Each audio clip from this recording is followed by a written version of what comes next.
Hi, Coach Doron here, and thank you for your interest in taking the Athletic Aptitude Mental Quotient by Dr. Khan.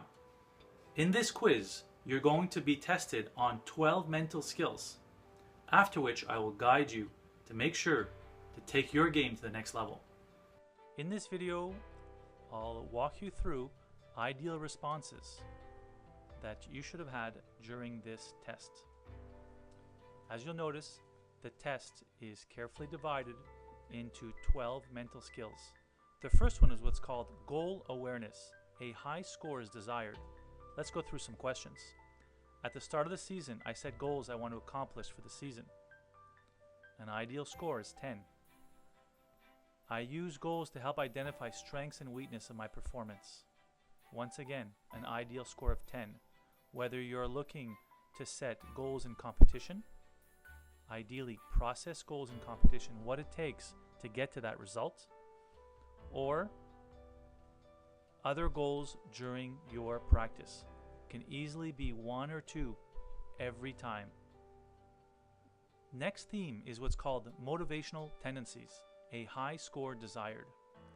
I want to win so badly that I get tense and perform tight or scared. The focus here is that you want to win so badly. A high score, 10, is desired. I have high expectations for my performance. Once again, 10 is desired. Next theme is what's called intrinsic or extrinsic motivational style. A low score is desired. Intrinsic motivational style means you are focusing more on the challenge, more on the good feeling it takes when you're doing something, rather than trophies, money, or the prestige. Let's look at some questions. I like getting trophies and other rewards for performing well. Your answer should be 1, never. I'm concerned about letting my coach and or teammates down. Once again, your answer should be 1, never. Because it doesn't really matter what other people are thinking. It's only important what you are concentrating on and focusing on things that are in your control rather than things that are out of your control.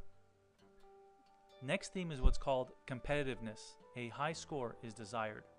I dream about winning my sport. The ideal answer is 10, always. The pressure of crunch time gets me fired up and into the game. The ideal answer is 10, always. Next theme is what's called self-confidence. A high score is desired. I am more confident in my abilities than other athletes I compete against. Ideally, your answer is 10, always. My thoughts or images are about positive results to come. Once again, you should have selected always. Keep in mind, you can have a low confidence, you can have an ideal confidence, and you need to be careful with what's called overconfidence. I always tell my athletes that your confidence should be around 95%. Be careful about being overconfident. Next, focus and attention. A low score is desired. I lose my concentration when outside distractions are present. You should have answered 1, never. Your focus should always be on the present, in the moment. You're never thinking of the past, you're never thinking in the future. You're thinking right here, right now. Here's another question that illustrates. My mind wanders to end results and I have trouble focusing on the process. Your answer should have been 1, never. Next theme is what's called composure under pressure. A high score is desired. In pressure situations, I am able to perform free without tension or fear. I perform better when the pressure to produce points is on. Once again, a high score is desired. Answers should have been 10, always. The next theme is what's called limiting beliefs and expectations. A low score is desired. I have called myself a loser, choker, or wimp when I fail or perform poorly. You should never talk to yourself like that. And one of the things I always tell my athletes is never be sarcastic with yourself. Never, ever call yourself these names. Never be negative with yourself. In fact, it's always 100% positive. I want to live up to the expectations others have for me. Your answer should be 1. Never. It doesn't really matter what other people expect of you.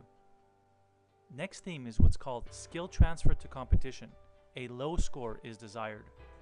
I perform better during practice than I perform in competition. The answer should be 1. Never.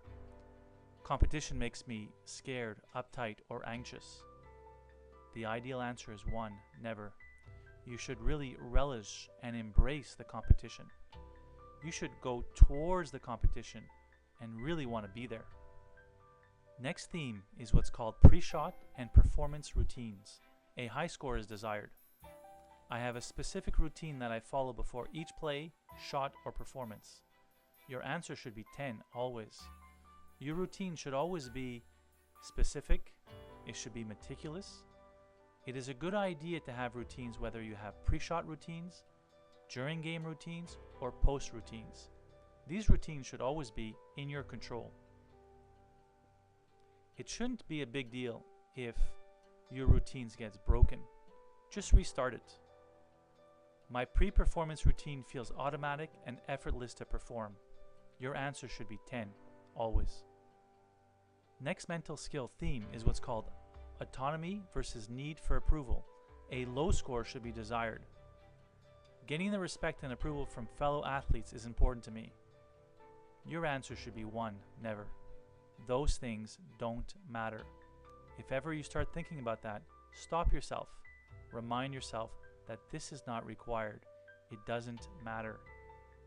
I worry about embarrassing myself in front of others who watch me.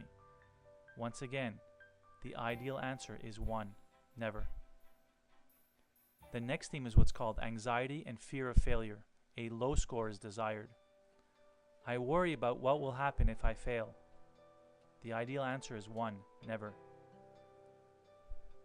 I am thinking about avoiding mistakes instead of playing well. This is one of my favorite questions. The ideal answer here is 1. Never. Focus on what you should do rather than focusing on things that you should avoid. Go for it. Go for the point rather than hope that your opponent makes the mistake. I invite you to browse over my website, whether you're an athlete, a coach, a parent, a mental game coach, you're interested in a team workshop, another mental skill assessment, or for example, our e-learning packages. I'll click on the e-learning packages and you'll notice that there are several mental skills such as attitude, confidence, focus, goal setting, creating highlights, working with the media, mental imagery, mental skills assessment, motivation, optimism, routines, self-talk, team building and communication. You can also get this in a year-long course, and I organize in what's called levels of thinking. If you're level 1, 5 to 7 years old, level 2, 8 to 11 years old, level 3, 12 to 14 years old, level 4, 15 to 17 years old, level 5, 18 to 25 years old, or what I call a level 6 world-class thinker. All these e-learning courses are carefully organized for you in a year-long program. Thank you so much. Look forward to working with you.